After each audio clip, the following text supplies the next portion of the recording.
And now, The Thing in the Tunnel, based on The Signalman by Charles Dickens.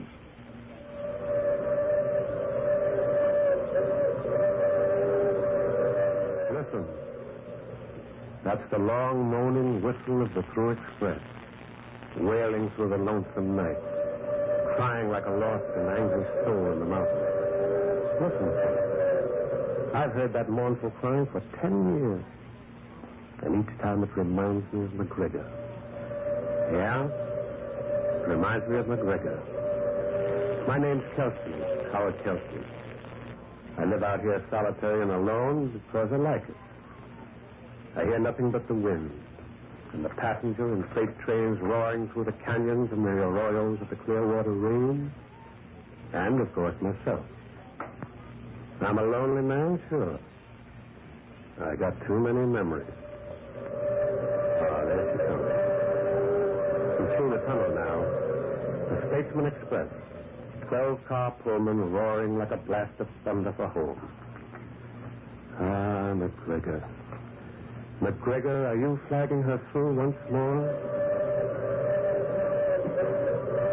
I met McGregor by accident. In those days, I was new to this country, and I lived here with a fellow named Pike, an old-time prospector. He had a voice of sandpaper and a heart of stone. He didn't like me, and I didn't like him. But prospecting kept us together for a time. Nonetheless, we went out separately, and sometimes 2 or 3 days went by before we saw each other again. I first met McGregor on one of those trips. I'd come through some valley in the Clearwater Range, and just as day was beginning to fall, I found myself on top of a steep embankment, overlooking a gleaming set of rails. The air was dead silent, the mountains around me purple and velvet soft in the setting sun. It was all so still and so silent that, well, for a moment I felt the whole world had died. But just then, suddenly, I saw somebody move down by the tracks. I cried, "Hello, below there! Hello!" The man spun about and stared up the track in the opposite direction. I called again. "Hello, below there! Hello!" The man spun about again, and this time he saw me. "How do I get down there?" "Over your left, there's a path." "All right, thanks. I'll be down in a minute." The whistle called just as I began to descend. A rumble filled the air, and just as I reached the rail bed, I saw the tunnel, soon out of mountains up, and plunging from the tunnel's mouth, like some black, terrible monster, roared a train. It tore by me in a deafening roar. And then when it was past, directly opposite, on the other side of the track, stood the man I just saw. And he was staring at me strangely. He was short and dark-skinned, and his eyes were sunk deep in his head. He wore a sheepskin coat and an old fedora, and he was holding a signal flag. "Hello. My name's Kelsey." Hello. "I was just kind of wandering, and, well, I saw you, and I called, and..." I work here. "Oh. Well, kind of lonely, isn't it?" It is? "What do you do?" Don't you know? What? Well, should I?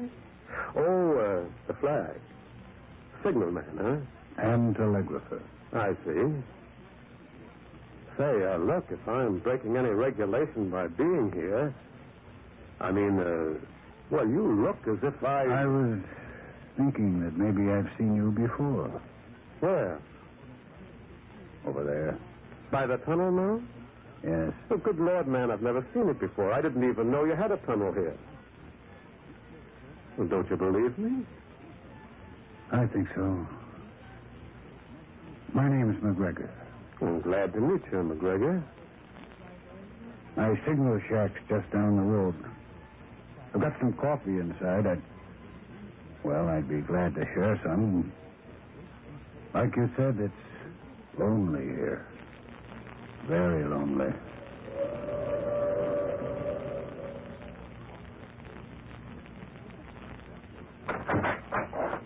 You see, coffee's ready. Well, can I help or get cups or something? No, I'll get them. Tell me, why did you shout what you did when you were on the embankment? What did I shout? Hello, below there. Hello. Those were the exact words. Well, I don't know why I shouted them especially. Are you sure? You had no reason? I mean, did you feel that somebody or something was making you shout just those words? No. What makes you think that something did? They might have. Who might have? Say, look, are you all right, McGregor? I'm all right, fine. It's just... Just what? Look, listen to me. Don't think I'm crazy. You mustn't... Oh, why should I think? It's just... Well, when you see something, it's there, isn't it? I mean, it's real when you can see it and hear it. It's not a dream or a nightmare when you can see it there night after night. It's real, isn't it? Isn't it? What in the world are you talking about? Let's put that coffee down. Over here. You'll spill it. Say, you'd better put it down and answer your key. Say, look. What's the matter with you? What are you staring at that telegraph key like that? Stop it. Stop it. Stop it. Stop it. Leave me alone. Let me out. Let me out. McGregor! Well, I stood there in the little shack dumbfounded. And by the time I roused myself out of it, McGregor was coming back. He came into the shack and his face was haggard and his eyes strained wide and unseeing. He shut the door. It's gone. What's gone? What are you talking about, McGregor? Are you sick or something? It was there. I saw it. Why does it come back? Why? Now, look, sit down, man. Calm yourself. You'll knock yourself. You'd better answer your telegram. I can't. There's no one to answer. It's him that's doing it. Well, who is him? Don't you understand it? It's a warning. An accident signal. And he's sending it. He's sending Now, it. listen to me. This can't go on. Stands there night after night in the tunnel's mouth, and he shouts frantically, "Hello, below there! Hello! Look out! Clear the track! Clear the track!" Been going on for a week now, standing there and shouting in such an agony. It's the wind you've been hearing, It's man. not the wind, it's him. Him. He's outside now in the tunnel mouth. You've been dreaming things. Then look for yourself. Look for yourself. I will. Well, I walked up the track toward the tunnel. And then I saw it. I stopped dead. And I stared. And there, standing in the tunnel's mouth, wrapped in an eerie radiance, stood a figure. I could see him clearly. One hand waving frantically, and the other hiding his face. And I could hear his voice, like something out of the tomb, pleading. Hello, below there. Hello. Look out. Look out. Clear the track. Clear the track. And again that train whistle moaned amongst the hills. And all the time I watched him, he stood there waving, dressed in what seemed to be a short coat and a beaver hat. Look out. Clear the track. Clear the track. McGregor! Bring a lantern, McGregor. Why? He gives us home right. Bring out a lantern. We're going up to him. He must be real. And McGregor brought out a lantern. And up the twin gleaming rails we moved. The lantern cast a wan pool of light about us. And as we walked, it shook madly, running long, sharp shadows at our feet. And it was cold. It was so cold, my body shivered. My hands were as nervous as an old man's hands. And now the voice of the thing in the tunnel got louder and louder. And it was sepulchral, hollow sounding and torn with grief. Look out! Look out! Look out! Do you know him? Do you know him at all? No. He's not real. All week he stood there and called. Clear the track. Clear the track. He's waving his arms in such a frenzy. He's warning me. He's warning me. But of what? Hello, Of what? below there. Hello. When we are close to him, seize him. Yes. Yes. Seize him. I'll seize him. Now, let McGregor, if you hear me, stop. Yes, I'll stop. I'll stop. Pull yourself together, man. We'll be near him in a few moments. I'll try. That whistle. Where's that whistle from? Two trains due now. McGregor. What? Are you ready? Yes. Look out below there. Look out. Clear the track. Clear the track. Now. I've got it. What? It's gone. It's gone, Kelsey. Down the tunnel, quick. Yes. Vanished under my hand. Like a puff, he disappeared. Come on, McGregor. In the tunnel. Come on. Look sharp, McGregor. He must be in here. He couldn't disappear like that. The dead can.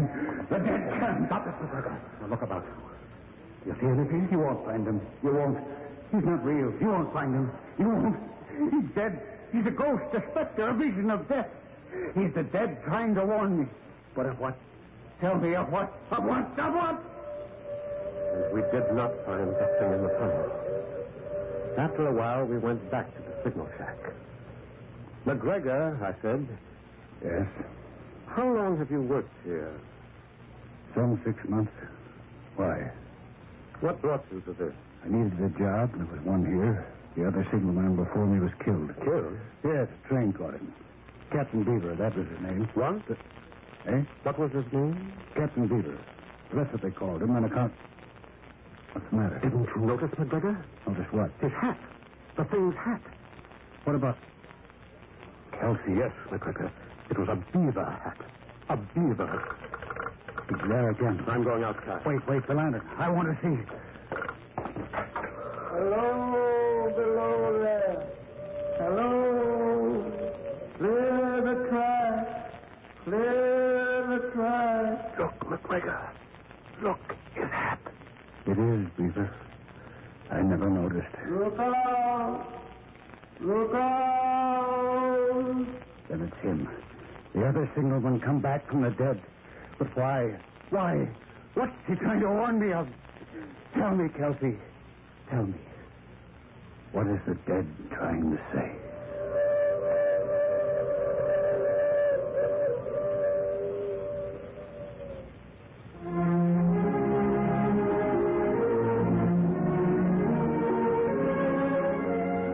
Our story continues after this brief pause.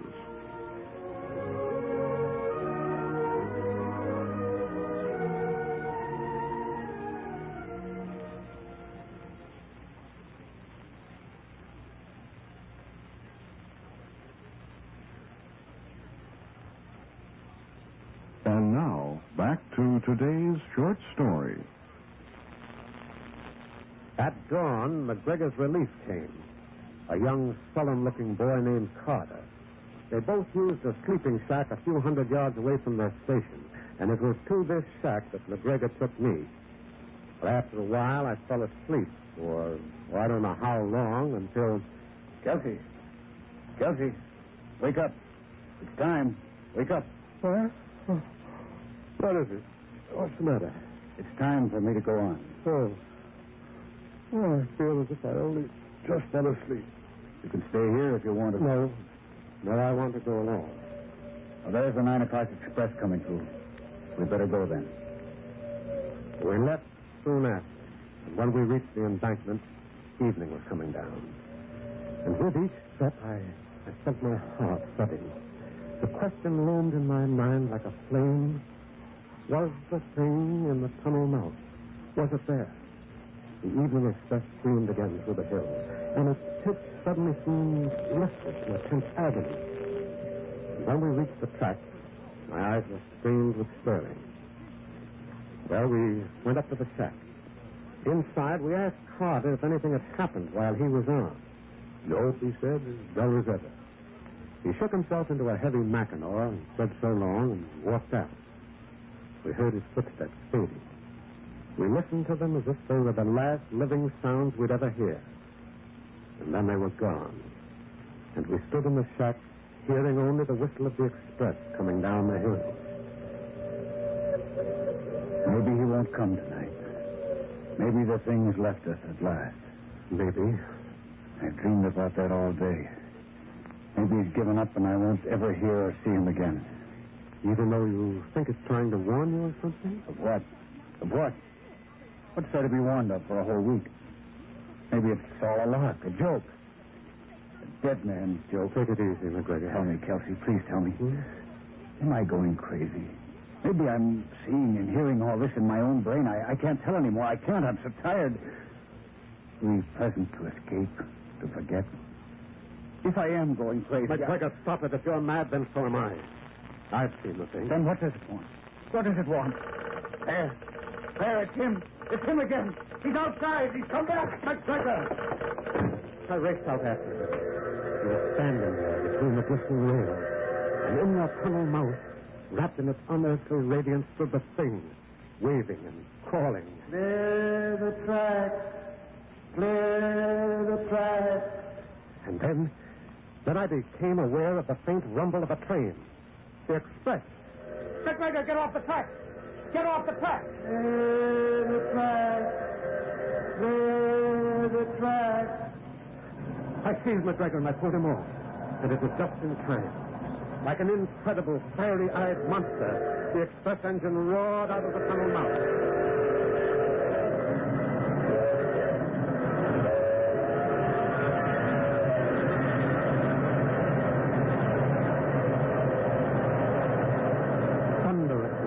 Multiple eyes it plunged past. And then, unbelievably, it happened. I saw the rear cars as if they were toys suddenly flung, hurtling off the track.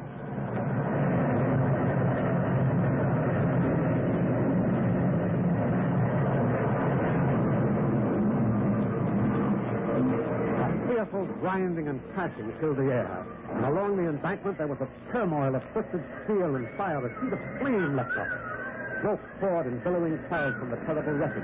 And it screamed. The night was torn with the cries of the injured and the dying. McGregor, get me a telegraph. Call for help. McGregor! McGregor! So this is what it was warning me about. When you tip your key, there are people dying. Look in the tunnel mouth, Kelsey. Look, the things in the tunnel mouth. Clear the tracks. Clear the tracks. Kelsey, he's still calling it. He's still warning me. This wasn't it. There's something else. There must be something else. With the first sign of dawn, it disappeared, faded. And with the first sign of dawn, full emergency aid reached this lonely station. We worked all through the night and early morning. And it wasn't until mid-afternoon that McGregor and I parted company, he to his shack and I to mine. We promised to meet again soon, but it was some 4 days before I saw McGregor again. One morning, I heard some rapping on my door. Come in. McGregor. Hello, Kelsey. Come in. Shut the door. He's moved, Kelsey. Moved? The thing. He's moved. He's no longer in the tunnel now? No. It's left it. Good. Is it? Well, isn't it? The thing's not in the tunnel mouth anymore. It's gone. Isn't that? It's not gone, Kelsey. What do you mean? 2 nights ago, it moved. I don't understand, McGregor. I don't understand it myself, Kelsey.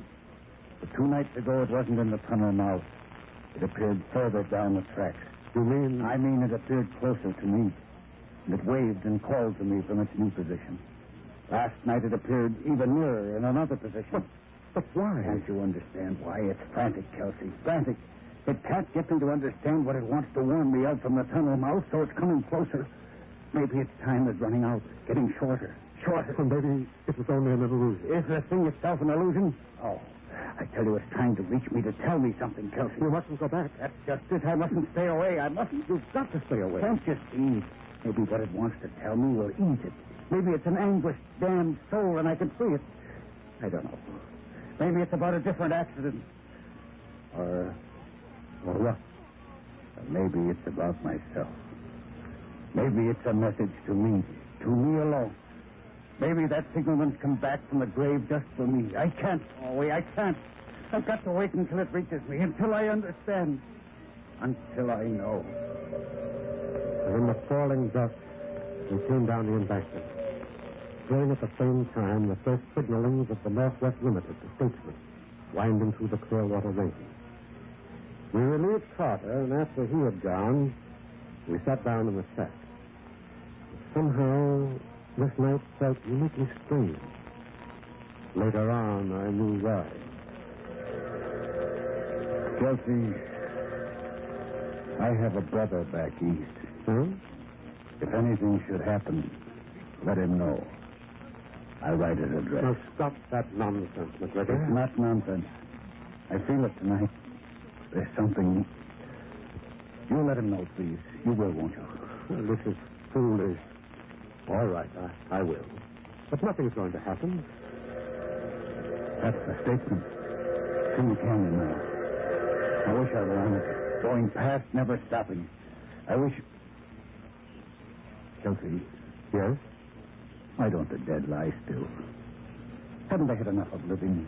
What insane desire drives them back again? If you don't leave off these ideas... The telegraph key's all right, isn't it? Why? See if the key's all right, Kelsey. Try it. Tap it. No, McGregor. No. See. He has to be able to reach me. If the key's not working, how can he?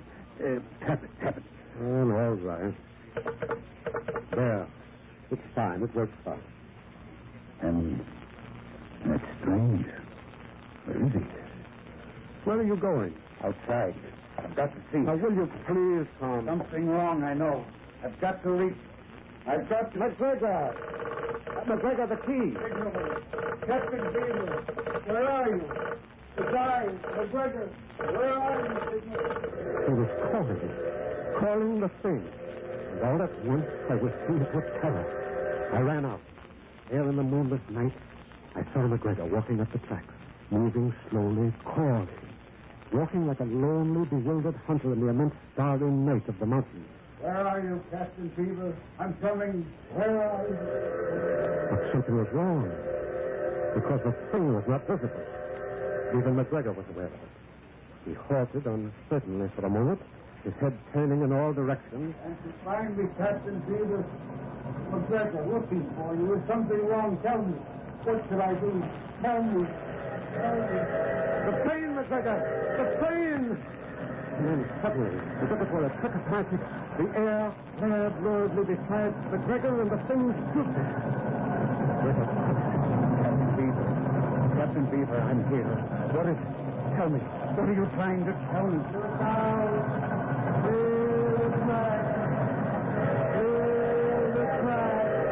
And again the whistle blasted the air. I saw McGregor staring, face to face with the thing, as if he were listening.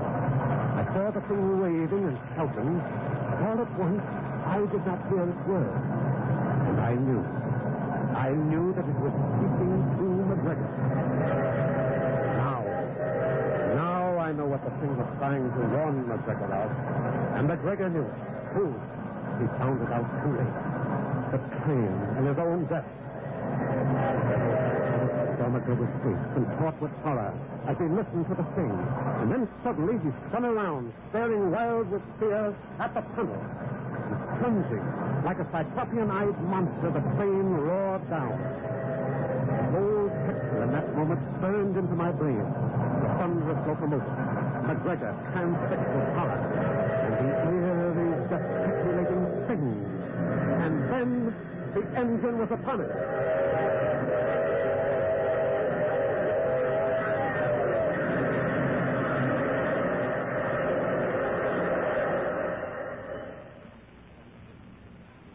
They stopped the train a few hundred yards below the accident.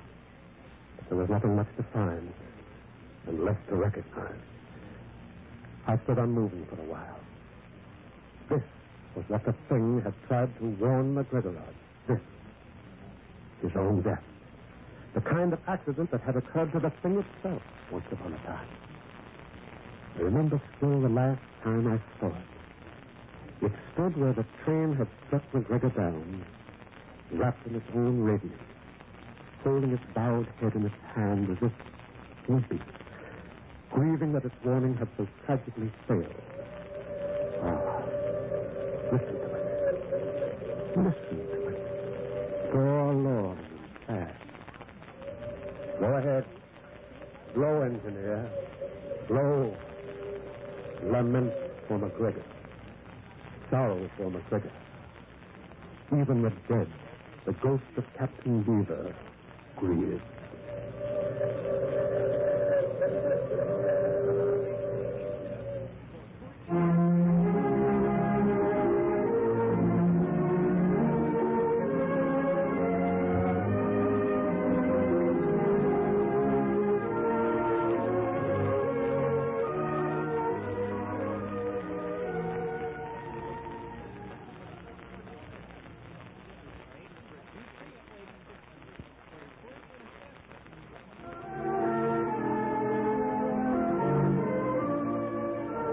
This has been NBC Short Story.